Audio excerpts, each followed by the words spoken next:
A guy like Rodarius, when he goes out there and gets targeted that much in the first game, I mean, how much do you evaluate that critically and hard as a coach, and how much do you say it's his first time out there? I love it. You get experience. First NFL game, they throw the ball at you. We get a chance to see him cover, win some, lose some, see his confidence grow. See if he can recover from a bad play. I think it's a positive. Anytime you get a chance to practice your craft at the highest level and you get a chance to fail and win some, I mean, that's how we all learn. So I'm happy it happened. I'm happy.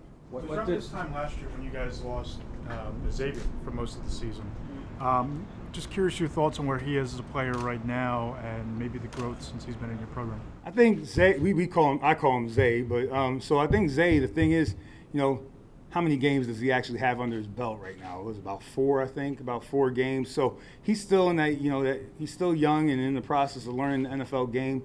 But I would say this in terms of his study, his preparation right now for 2021 season, it's been top notch. I mean, he's hanging out with the older vets, getting the knowledge from those guys. He's making plays out here on the field, all the stuff we're asking him to do. So in terms of his progress, I mean, it's moving along. He knows he has more to improve upon, just like all of us do. But it's moving along pretty good, and looking forward to seeing him play and practice today and practice against Cleveland later this week. What did you see from Carter Coughlin on Saturday? That was his first game playing inside. I think the thing he saw was a guy being explosive, running to the ball, and really being a reflection of what Joe wants this team to look like. Fast, tough, smart, being physical, working on special teams as well. So, again, as the team starts to take shape of the direction of the head coach, a lot of stuff Joe talks about, I thought it was reflective in his play. Pat, with going to Cleveland and going against Cleveland, knowing your guys, I would imagine they're, come on, coach, let's game plan, let's go against Cleveland. How much do you have to push back against that, or do you like the idea that maybe you will match up a little bit against what Cleveland's showing you? Well, I think the challenge with Cleveland, they have a lot of good players. So the first thing I'm going to do when we start to talk about Cleveland is ID the players. Before we even get to the game plan, you got to know who the backs are, the tight ends, the O-line, the quarterback. The receivers, they're all going to present different challenges. So we start there, just like most weeks, because, again, whether we play cover 3 or cover 2, in this league, everybody knows how to play a curl flat. Everybody knows how to play a flat. So we get to take care of that first. Then from there, the big thing is, okay, how much defense do we want to put in? Are we going to stay with our normal progression for training camp? It's kind of a mix. I mean, I'm sure they want to put in a bunch of calls, but, we got to eliminate our mental errors first before we do that. So. Thoughts on Aziz and how well he matched up the other night in the reps against Becton? I mean, for his first game, he has some good plays. He has some bad plays. There were plays, against Becton and, Becton and the fullback. That, a few plays that I saw there. But, it was okay. It was okay. He has a lot of room to grow. I'm encouraged by the fact that, he played hard. His conditioning's coming along. He's playing with his hands, being physical. But he still has a ways to go, just like most of us. But it was encouraging that he got out there, came away, no penalties, no injuries, so that was encouraging. Did Saturday night help you shape the bottom half of your defense as opposed to tell you anything about the defense itself? I don't know if we're there yet, like in terms of solidifying who's the top half and who's the bottom half. So, no, I know this, guys that came in, like in the last quarter, we had a bunch of situational football come up, 4-minute, a couple thirds and shorts where guys made plays, and in third downs we got off the field. So that was encouraging that the younger guys or the guys playing in the latter part of the game, they were in tune to the situations. We took away some of the repeat plays that were run. So that was encouraging. So if anything, I don't know if it solidifies or it marks where the bottom half is, but it was encouraging that they were paying attention and that some of the coaching that's going on is really coming to fruition out there on the field. The box score doesn't say how valuable Dalvin Tomlinson was to this defense in the last couple of years. Can you get that out of Austin Johnson and others, or do you have to compensate somehow not having that kind of star presence in that spot? I'm never going to comment about no offense. I'm not going to comment about guys that aren't here. Dalvin is a good player here for the Giants. I was here when he got drafted. We all love Dalvin. He's a good football player in this league. And we're not going to do any comparisons with our guys. To defend the run, it takes more than one person. I know that. There's 11 guys out there. We got to defend all those gaps. get off those blocks. So, I mean, one person, two people, we just talk about this.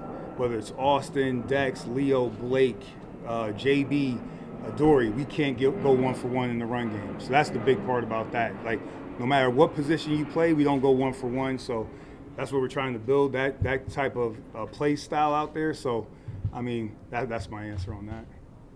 You have a lot of veterans up front in that defensive line group. One of the guys who is a rookie from a small school really is Raymond Johnson. What have you seen from him, and has he assimilated himself enough where, you know, it's not just the older guys and one guy over here, that he's kind of part of that group? I mean, he's here because he played well at the school where he was at down there, and he could play football. He's explosive. He has some twitch in terms of quickness, in terms of the pass rush. He has grit and toughness about him, you know, whether he's inside or outside. He has great demeanor when you get a chance to meet him. I'm not sure if you guys have spoken to him yet, but he has a great demeanor about him. You know, he's very humble.